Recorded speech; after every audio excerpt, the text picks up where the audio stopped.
মামাতো ভাই,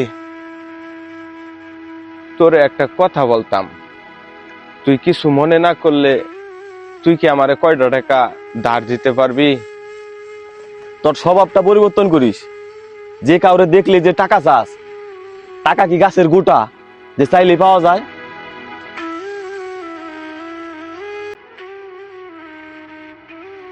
তোরে যে টাকাটা দিমু, তুই টাকাটা পরিশোধ করবি কিভাবে? তোর কি কোনো 10 টাকা ইনকাম আছে? তুই আসিস টাকা ধার চাইতে? মামাতো ভাই, আমি যখন বিদেশে ছিলাম প্রত্যেক মাসে তুই নানান ধরনের বায়না ধরতি, এইটা কিনতে চাইতি, ওইটা কিনতে চাইতি, এই সমস্যা, তোরে আমি বিদেশ থেকে টাকা পাঠাইছি। আর আমি এখন অসুস্থর জন্য তোর কাছে একটু হাত পাচ্ছি, তুই আমার এতগুলো কথা শুনাইলি। এক টাইম আমি একটু বিপদে পড়ছিলাম, তুই উপকার করছিলি, তাই বলে কি এখন ফুটা দিবি? মনে রাখিস, তোর টাকা কিন্তু আমি সময় মতো পরিশোধ করে দিছি। আর আমি না হয় একটু বিপদে পড়ছি, আমার বিপদে তুই পাশে না দাঁড়াইয়া তুই আমার লগে মজা লইতেছস। শোনো ভাই, তোমার ফালতু বক বক শোনার আমার টাইম নাই।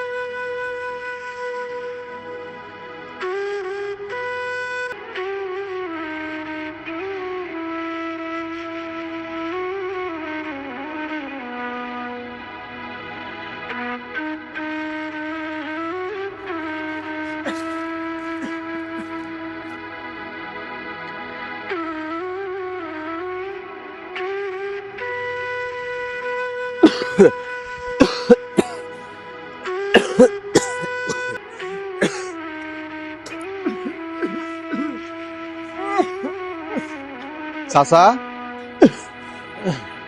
বাইশটা রে, তোর কাছে 200-300 টাকা হবো, আমি আল্লাহ হসপিটালে যাইতাম ডাক্তার দেখানোর জন্য।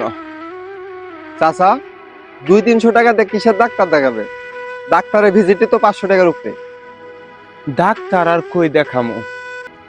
200-300 টাকার ওষুধ কিনা যে ফার্মেসি থেকে খামু, সেই টাকাটাও আমার কাছে নাই।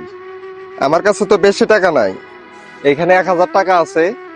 আপনি হসপিটালে ডাক্তারও দেখায়েন, আর কিছু টাকা যদি বাঁচে ওইটাতে ওষুধ কিনে খায়।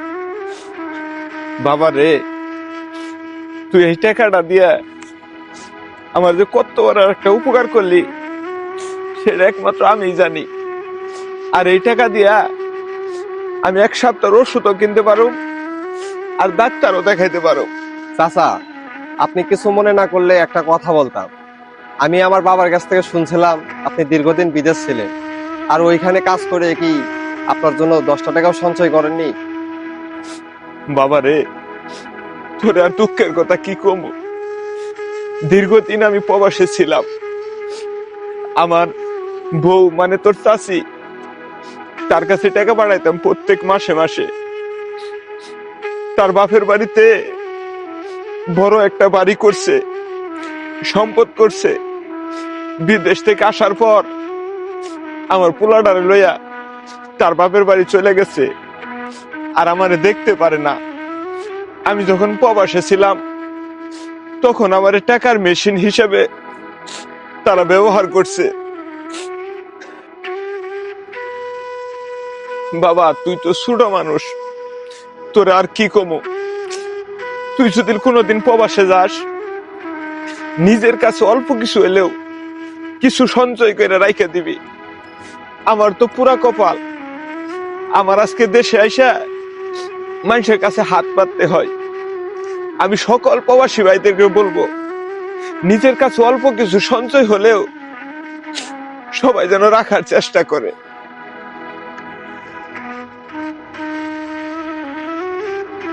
বাবা রে, তোমার আর আমার কথা কি বলুম। যখন আমি বিদেশের মাটিতে ছিলাম তখন আমার আত্মীয় স্বজনের অভাব ছিল না। আমার এক মামাতো ভাই, তার আমি আইফোন কিনে দিছি, শরীরের যাবতীয় সবকিছু দিছি। এই মামাতো ভাইয়ের কাছে আজকে একটু কয়টা টাকা চাইছিলাম, আমার যে কত প্রকার অপমান করছে তা তোমার বলে বোঝাতে পারবো না। আসলে প্রবাসীরা টাকার মেশিন। তুমি যা ভাবছো তোমার ভাবনা ঠিক আছে বাবা, তোরে যে টাকাটা দিমু তুই টাকাটা পরিশোধ করবি কিভাবে? তোর কি কোনো 10 টাকা ইনকাম আছে? তুই আসিস টাকা ধার চাইতে? চাচা, বাড়িতে চলেন। আপনার কপালে যা লেখা ছিল তাই তো হয়েছে। আর মানুষ ঠকানো টাকা আল্লাহ কিন্তু কখনো রাখে না।